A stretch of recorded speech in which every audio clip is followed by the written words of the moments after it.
Hi, my name is Jason Hodge with Medical Fitness Pros, and for the month of February we've been sharing some tips with you about heart disease for females. Now the next one I want to talk to you about is one that's near and dear to my heart. It's physical activity.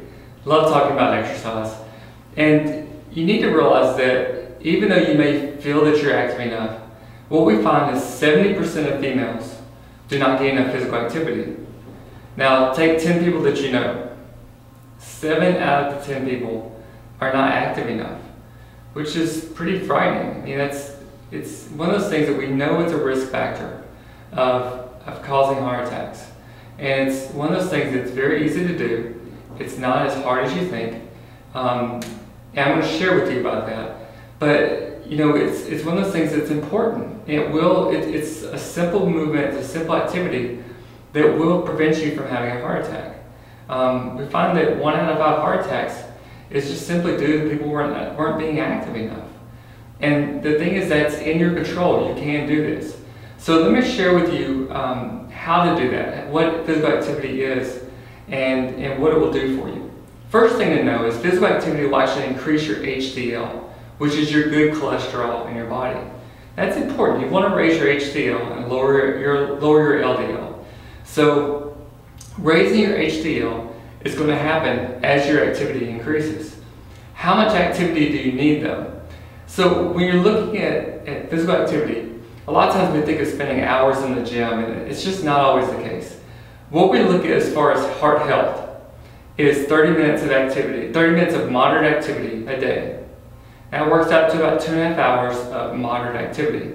But it's important that you understand what moderate activity is versus just any activity. It's not the same thing. When we look at moderate activity, we're looking at an exertion rate that's challenging for you, but not super strenuous.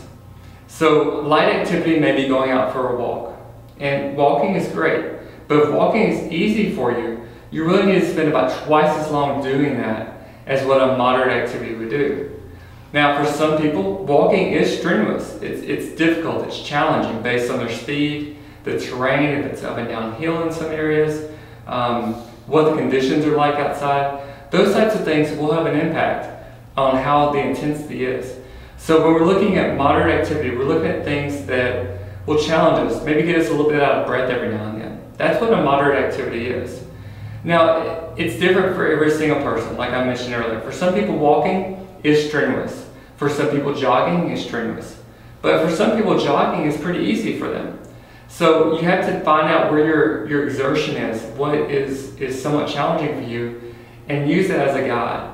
So let me share some different ideas for you on moderate activity and what that would look like. You may find that gardening is something that you can do, getting out in the yard and working in the yard, planting things, picking weeds. That can be a moderate activity for you.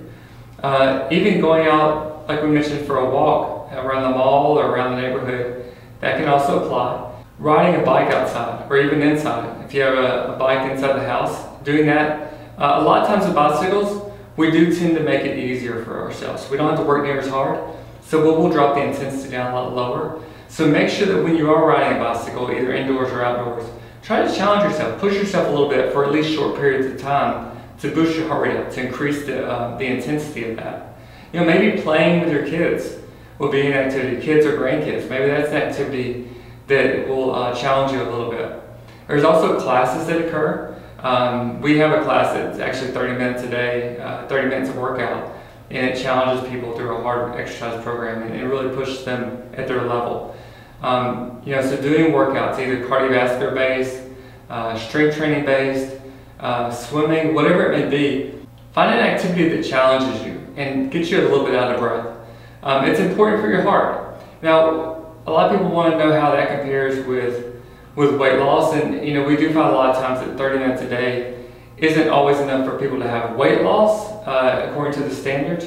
But as far as heart health, that's where you're going to find as far as a norm, as far as something to aim for to at least protect your health. You can always do more than that if you like, but aim for that average of 30 minutes a day or 2.5 hours a week. In the next video, I want to talk to you about nutrition and how that's going to impact your heart health. I'm Jason Hodge with Medical Fitness Pros. Thank you so much for watching. Our phone number, 281-500-6055. If you have a question, we'll be glad to help you. Also, you can visit our website at medicalfitnesspros.com. Thank you so much for tuning in and watching this, and I have more tips coming your way very soon. Thank you.